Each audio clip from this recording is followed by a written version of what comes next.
과거에 금리 올릴 때 주가도 올랐다는 얘기입니다. 그렇죠. 그런데 항상 뭐죠? 결국 긴축 사이클의 끝부분 네. 금리가 차곡차곡 오르다가 어느 정도 많이 올랐다. 그 피크에서 무너지죠. 103.5 FM 돈을 이해하는 시간 정철진의 목돈연구소.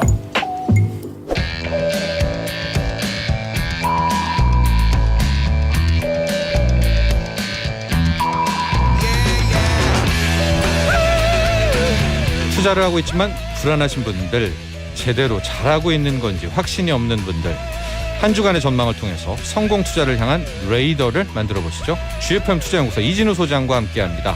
투 레이더. GFM 투자연구소 이진우 소장 스튜디오에 나와 계십니다. 안녕하십니까? 네, 안녕하세요. 네. 5799번님, 이진우 소장님 월요일마다 고견 잘 듣고 있습니다. 위트 있지만 또 무게감도 있는 말씀 오늘도 경청합니다 해주셨는데 감사합니다. 평소에는 네. 좀 이제 위트가 많으시잖아요. 아재 개그죠. 아재 개그가 많은데 방송에는 이제 그거를 한 20분의 1 정도로 줄이는데 좀 힘드시지는 않으세요? 예, 그나마 우리 정철진 앵커하고 할 때는 그나마 조금 위태에 가깝게. 네. 딴 데 아니, 가면은 뭐 아예 안 하시더라고요. 네. 네. 네. 그걸 좀 해야 좋은데 어, 유튜브 쪽에서는 좀 하시나요? 이런 SNS나 이런 데서는? 유튜브 뭐 돈 그나마 자유로우니까. 된다 뭐 수고한 만큼의 어떤 그게 결과가 나온다 하려면은 네. 뭐 이런 내용 해갖고는 안 됩니다. 네. 뭐가 갑니다 해줘야 가든 네. 안 가든 뭐가 갑니다라고 해야 돈이 되지. 아니 위트만 좀 살려도 될 것 같은데. 위트만? 네, 위트나 아재 개그만. 아예 개그 쪽으로 개그 유튜브를 쪽으로 하라. 네. 주식 개그 이런 거. 하여간 좋습니다. 이 실제로 네. 우리 5799번님 위트가 많으십니다. 예, 이진우 소장께서 정말 이제 아재 그렇게 개그의 받아주시니 너무 감사합니다. 블랙홀이다. 예. 네. 우리가 앞서 이제 미국의 11월 소비자 물가지수 예. CPI 또 올해 이제 마지막 연준의 FOMC 회의가 있다. 그 네. 전망까지도 우리 박소연 기자, 박소연 앵커하고 이제 했었거든요. 네. 중요한 것은 지금 그 높은 소비자 물가 상승률이 나왔는데도 네. 시장은 꿈쩍하지 않는다라는 궁금증이거든요. 그렇습니다. 왜 그러는 걸까요? 뭐 참 CPI 자체는 앞서 살펴보셨겠지만 도대체 전년비 6.8%, 전월비 0.8% 같으면은 이거는 놀라운 거예요. 그렇죠. 전월비 지난달에도 0.9, 11월에도 0.8. 네. 이 페이스라면은 연간으로 치면은 이거 10% 훌쩍 넘는 인플레란 얘기죠. 맞습니다. 여러분 저 밑에 이제 전월 대비 지금 갖고 오셨죠? 이진우 네, 소장이. 전월 대비 지금 이것도 0.8, 0.7 그러니까 전달 대비도 올랐기 때문에 뭐 기저효과고 이런 거 아닌 거예요. 그렇죠. 인플레인 거예요. 근데 이제 중요한 거는 시장 예측치보다는 그렇게 높지는 않았고 네. 그리고 워낙에 이번에는 어떻게 보면 백악관에서 좀 저렇게까지 해야 되나 싶을 정도였지만 이틀 연속 성명서 대통령 명의의 성명서까지 발표하면서 네. 요약하면 그겁니다. CPI 높게 나올 거거든요. 쫄지 마세요. 쫄지 마세요. 우리가 뭐 이제 끝난 겁니다. 이제 지나간 태풍입니다. 네. 네. 왜냐? 너무 높았기 때문이에요. 그동안에 네. 중고차 가격하고 유가가. 네. 근데 그거 CPI 산정하고 나서 몇 주 동안에 훅 빠지고 있어요. 그건 맞죠. 네, 네. 이제 그 얘기를 하면서 걱정하지 마세요 이렇게 했는데 저는 오늘 이거 한번 소개해드리고 싶습니다. 네. 그 CPI 발표되고 나서 짐 크레이머 잘 아시죠? 네. 뭐 유명 앵커죠. 네. 그렇죠. 경제 앵커. 저도 뭐 프로그램 많이 봤고. 네. 여름이든 겨울이든 늘 저렇게 와이셔츠 둥둥 걷고 그야말로 열정적으로 그걸 하는데 쇼를 합니다. 매드머니라는 네. CNBC에. 지금 저 제목 보세요. 연준이 no longer friend of investor. 투자자들에게 더 이상 친구가 아니지만 그렇다고 아직 적도 아니다. 네. 그런 얘기인데 네. 지금 얘기인즉슨 이겁니다. 이 역사적으로 봤을 때 금리 올리는 거를 너무 두려워하지 말란 얘기예요. 그래서 지금 짐 크레이머가 말한 것 갖다가 우리 애청자 여러분들한테 시각적으로 보여드리죠. 네. 그 다음 슬라이드 보시면은 네. 이렇습니다. 자 위에는 연방기금금리예요. 최근 25년 동안의 흐름. 네. 저게 이제 연준이 저걸 올렸다 내렸다 하면서 경기도 조절하고 돈을 풀었다 들였다. 좋았다 하는 네. 것이죠. 아래쪽에는 이제 S&P 500을 갖다가 같은 기간 동안에 겹쳐 봅니다. 네. 자 저기서 이제 약간 하늘색 빛나게 음영 처리한 거하고 저거는 뭐죠? 금리를 막 올릴 때입니다. 인상기. 금리 인상기죠. 예. 지금 한 3번에 걸쳐서 음영 처리한 부분 보시면 뭐죠? 짐 크레이미가 하는 얘기가 그거예요. 네. 과거에 금리 올릴 때 주가도 올랐다는 얘기입니다. 그렇죠. 그런데 항상 뭐죠? 결국 긴축 사이클의 끝부분 네. 금리가 차곡차곡 오르다가 어느 정도 많이 올랐다. 피크에서 무너지죠. 거기에서 네. 무너집니다. 네. 제일 왼쪽 적이 무너질 때가 닷컴 버블 무너질 때죠. 그다음에 닷컴 버블 이후에 금리를 막 자 그리고 회색으로 음영 처리한 건 뭐냐? 네. 이거저거 좋게 얘기합니다만 저는 아주 단순화하자면 금리가 경기도 좋고 인플레도 있고 인플레 우려도 있고 하니까 금리는 오를 수밖에 없죠. 네. 또 뭔가 경기가 좋고 할 때는 돈에 대한 수요가 높으니까 돈값이라 할 금리가 오르는 거고 네. 사람들 빚 지고 빚 지고 네. 빚 땡겨 쓰고 네. 그런데 그 빚을 내서 이자 비용보다도 주가가 더 오르고 집값이 더 오르고 하니까 저렇게 가다가 이제 소위 말하는 비등점 물이 끓기 시작하는 그 정도 되고 나면 이제 넘어지는 거죠. 네. 그러면 또 즉각적으로 내립니다. 내리는데 올릴 때 대비 더 급하게 내리죠. 네. 금리 추이 보시면은 네. 주가 좀 빠졌다 싶으면 금리를 내려서 주가가 빠지는 게 아니고 주가가 빠지니까 금리를 내린 겁니다. 네. 연준은 네. 자, 그런 상황이죠. 이번에도 코로나 때도 보시다시피 저렇게 해서 그리고 세 번째 음영 처리한 부분이 재밌지 않습니까? 네. 저 때가 트럼프 대통령 때예요. 네. 연준은 계속 금리 올리고 트럼프 대통령은 그걸 보고 연준은 배짱도 없고 제대로 나가는 것도 없고 막 하던 얼마나 다퉜던 네. 그러다가 결국 제롬 파월이 꺾었죠. 네. 꺾었던 이유는 2018년부터 조짐이 금리가 차곡차곡 오르니까 장이 막 빠질 것 같으니까. 또 빠지기도 했고요. 빠지기도 2018년에 했고. 네. 한번 요동을 쳤죠. 예. 예. 그래서 이제 멈췄는데 결국 작년에 코로나가 닥치니까 허겁지겁해서 저게 지금 제로 금리로 다시 회귀한 겁니다. 예, 여러분들 위에 그림 보시면은 이제 0으로 떨어진 걸 알 수 있죠. 그렇죠. 예. 예. 기준금리가 미국에. 자, 그럼 지금부터입니다. 지금부터는 이제 음영 처리가 어떻게 될까요? 위에는 금리가 이제 오를 일만 남았잖아요. 네. 3번 올릴지 6번 올리다 끝날지 뭐 그걸 모르는 상황에서 네. 그러면은 여기 짐 크레이머가 하는 얘기는 과거 그걸 봤을 때 초기에는 테이퍼링 아니라 네. 테이퍼링을 넘어서서 금리를 올린다 하더라도 주식 던지면 안 돼 이러고 있는 겁니다. 네. 그런데 하나만 더 보시죠. 예. 그게 지난 12월 10일 금요일 날 짐 크레이머의 얘기였다면은 자 12일 날 어제 CNBC는 또 이 리차드 번스타인이라고 네. 여기도 월가의 제법 이렇게 쟁쟁한 사람인데 여기하고 인터뷰를 하는데 네. 제목 보세요. Own everything. 전부 다 사라. 네. 전부 다 소유해라. But 그러니까 요것만 빼고 네. 버블에셋, 네. 테크와 크립토입니다. 네. 기술주하고 가상화폐.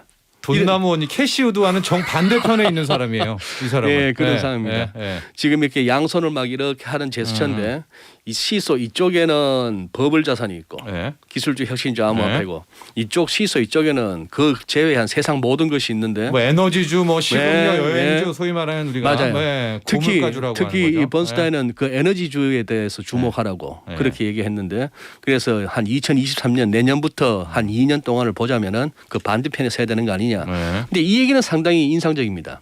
지금 현재 밸류에이션은 높아요. 네. 주식도 그렇고 뭐 여러 가지로 밸류에이션은 높은데 이 밸류에이션은 이야기보다 중요하다. 이 이야기라는 것은 그거죠. 스토리텔링이죠. 네. 지금 이제 뭐 메타버스, NFT 이 등등으로 나오는 명분. 예. 예, 그런 앞으로 세상은 이렇게 돼갑니다 하는 것보다 더 높다 하는 것이고 또 무서운 얘기를 하죠. 2000년대 초반 나스닥에 투자했던 투자자들 네. 손익분기점 맞추기까지 14년 걸렸다. 아까 그거 다시 한번 보시죠. S&P 500 보시면은 네. 저 닷컴 버블 무너지고 나서 무너지기 전에 레벨 확 가는데 네. 뭐 좀 저 정도 걸렸죠. S&P 500은 저 정도고 나스닥은 더 오래 걸렸죠. 더 오래 걸렸죠. 이제 네. 그런 얘기를 네. 해서 월가에서도 내로라 하는 사람들이 주장이 이렇게 엇갈리고 있습니다. 네. 그런데 번스타인도 결국 뭐 어떻게 보면은 짐 크레이머하고 큰 차이는 없는 것은 지금 너무 과하게 올라 있는 버블기가 있는 그쪽은 아니라 하더라도 굳이 투자를 마다해서는 안 된다 이런 얘기인데 저는 이걸 저 나름대로 해석하자면 그겁니다. 인플레도 겁나지만 예. 인플레 시기에 내가 갖고 있는 현금 가치 떨어지는 거 생각하면은 뭐라도 잡아야 되지 않느냐. 예. 앞에 황현희 씨 얘기는 너무 듣고 있다 보니까 너무 부럽네요. 어쩜 그렇게 본인의 노력과 어떤 그것도 있었겠지만 어쩜 그렇게 운이 좋아요? 본인의 노력이라고 저희는 일단 정리를 앞서서 했었고요. 네. 정리를 좀 하겠습니다, 여러분.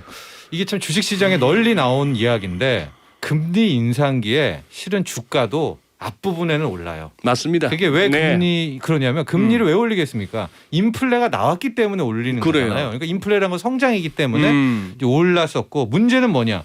어느 시점? 그건 우리도 모르죠. 네. 그 금리 인상, 인플레의 절정에서 네. 확 그냥 정말 공포가 오죠. 맞아요. 대폭락이 오고 있기 네. 때문에 앞서 이제 크레이머 같은 경우에는 이제 시작인데 네. 그 논리라면 아직은 버틸만 하지 않느냐 이거 아닙니까? 예. 이제 금리 인상이라면. 그리고 이제 그 의견 하나. 두 번째 소개해 주신 거는 그럼에도 불구하고 지금 코인, 기술주, 성장주들은 너무 빨리 달렸다. 네. 그러니까 얘네는 소위 말하는 이제 금리 인상 긴축 오면 크게 무너질 수 있다라는 이제 그렇게 이야기를 좀 압축을 해 봤는데 네. 우리 이준 소장께서는 어떤 쪽이십니까? 이제 이번 주에 이제 아마 좀 결론이 나겠죠. 네. 네, 긴축 스케줄 나옵니다. 어쨌거나 뭐 윌리엄 더들리 같이 전 뉴욕 연방은행 총재까지 지냈던 이런 분들이 계속해서 워닝을 주는 것은 시장이 지금 생각하는 것보다는 좀 세게 나올 거야 연준이. 네. 뭐 이렇게 이런 식인데 네. 한번 이제 지난 CPI 나오던 날 결국 시장이 CPI가 굉장히 높게 나올 거야라는 예상하에 포지셔닝을 했다가 전부 엎었거든요. 네. 그러다 보니까 금리도 오히려 떨어지고 네. 달러도 조금 약해지고 뭐 이런 식이었던 것처럼 지금 이제 그런다고 해서 연준이 예를 들어 점도표의 중간값을 뭐 이번에 또 올린다든지 한다고 해서 네. 이게 어려운 게 그러면 상식적으로 금리 오르고 달러도 강해지고 주가는 빠지냐? 안 그럴 수도 있기 때문에 그거 한 겁니다. 네. 그리고 이제 그런 생각도 드네요. 짐 크레이머의 저런 얘기를 하면서 과거 역사적으로 금리와 주가의 추이도 보여드렸습니다만 인플레 시대에 예를 들어서 우리가 학창 시절에 배우기로는 인플레 해지 수단으로 최고는 금이라 했습니다. 네. 제 기억에 우리 정천철 앵커께서 기자 시절에 네. 그 금철진이었죠. 금철진이었죠. 네, 금철진이었죠. 그리고 그 책이 또 얼마나 잘 팔렸고 네. 또 그 시기에 금을 사라 했던 그 권유대로 금값은 엄청나게 뛰었고 맞습니다. 제가 그때 1,095달러의 롱이었는데 여러분 지금 2,000달러 갔잖아요. 자, 네. 그랬는데 그렇게 해서 정철진을 갖다가 스타로 만들었던 그 시절이 있었는데 네. 지금도 그때 못지않은 인플레이션인데 더하죠. 한 39년 만에 인플레이션 최고치라고 한다면은 미국의 어지간한 지금 청년들 장년들은 생애 처음 겪어보는 인플레입니다. 네네. 이런 상황에서 그러면은 과거에 그 패러다임인 금을 사야 된다. 이건 또 안 통하는 금시세는 안 나죠. 금시세는 네. 안 나는 네. 거예요.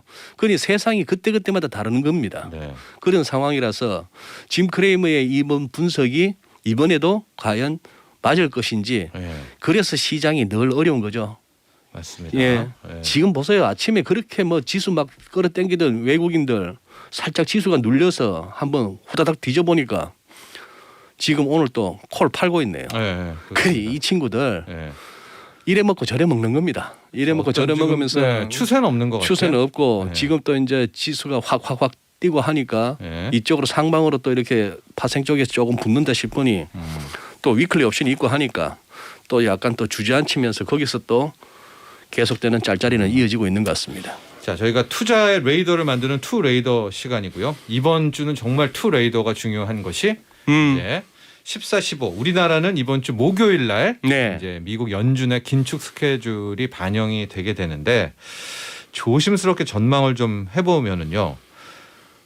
저는 그래도 기술주, 나스닥, 코인은 영향을 받지 않을까 싶거든요. 부정적인 영향. 부정적인 영향. 아하. 아무리 뭐 시장이 지금까지 다 틀렸다 하더라도 예. 그 논리마저도 안 맞아 들어간다면 그렇습니다. 왜? 그리고 인플레인데. 항상 그래도 네. 우리 개인 투자자들도 그 롱숏 개념은 갖고 가셔야 될 것 같아요. 네.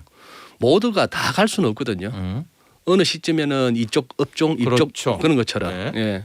그래서 빨리 지수만 봤을 때는 3050부터가 여는 게 중요하고 3050을 열고 나면은 뭐 차트상으로 기술적으로 접근합니다만 코스피 일간 보면은 3050 열리면은 그래도 막 이렇게 한 3,130에서 60까지는 네. 출하이 가능하지 않을까 싶어요. 저희도 이제 수요일날 기술적 분석도 딱 지금 3050을 여느냐 네, 그게 네. 핵심이죠. 좀 더 네. 가서 30, 뭐 60, 70도 네. 있지만 그러려면 이 삼성전자가 이게 저 매물대가 뚫려야 되는데 8만 원부터 시작하는. 그렇죠. 예. 근데 저는 삼성전자도 크게 보면 기술주 쪽이잖아요. 같이 지금 뭐 삼성전자 가치냐 성장이냐고 보는 의견이 네. 있지만 그랬기 때문에 저는 삼성전자와 애플을 기술주로 보고 있기 때문에 전 많이 틀리니까요. 예. 우리 그래서 정앵커님은 진행자이면서도 너무 본인의 네. 그 뷰가 강해요. 강한 맨날 틀려서 제 의견 얘기하는 거기 그렇죠. 때문에 어쨌든 네. 중요한 건 목요일입니다, 여러분. 맞습니다. 목요일 날 목요일 새벽. 긴축 스케줄이 나오고 성장주, 그러니까 나스닥이 어떻게 되냐만 보면 되겠네요. 네. 네, 그렇죠. 만약에 나스닥이 그런 것 같습니다. 그리고 네. 지금 예전만한 회복력은 못 보이고 있는 저 가상화폐 특히 비트코인 네. 지금 이제 5만 불 왔다 갔다 하고 있는데 네. 그 이후에도 탄력적으로 또 이겨내는지, 긴축을? 이겨내는지 네. 아니면은 거기서 한 번 더 아래쪽을 어디까지인지를 확인하는지 그것도 어떻게 보면은 전반적인 자산 시장 흐름에 그 나침반이 될 수 있을 것 같습니다. 그렇습니다. 나스닥 코인 기술주 한 묶음 보시고요. 그러시죠. 에너지주 한 묶음 보시고 그렇죠. 네. 코스피는 3050 보시고 에너지 이렇게. 쪽 특히 석유 전통적인 석탄 화석 저 화석 연료 네. 이쪽의 그동안 너무 저거 못 갔죠. 못 정유화하게. 갔고 네. 뭐 이렇게 기후 변화에 클린 에너지 이런 식으로 하다가 치였는데 그쪽은 저도 번스타인 의견에 동의합니다. 조금 관심을 가지실 필요가 있을 것 같아요. 알겠습니다. 다음 네. 주 월요일에는 지금 이야기했던 거 결과 다 확인이 가능합니다. 여기까지 하죠. 감사합니다. 네, 고맙습니다. GFM 투자연구소 이진우 소장이었습니다. 본 방송은 투자 판단을 위한 조언일 뿐 투자 결정과 결과에 대한 책임은 투자자 개인에게 있음을 알려드립니다. 정철진의 목돈 연구소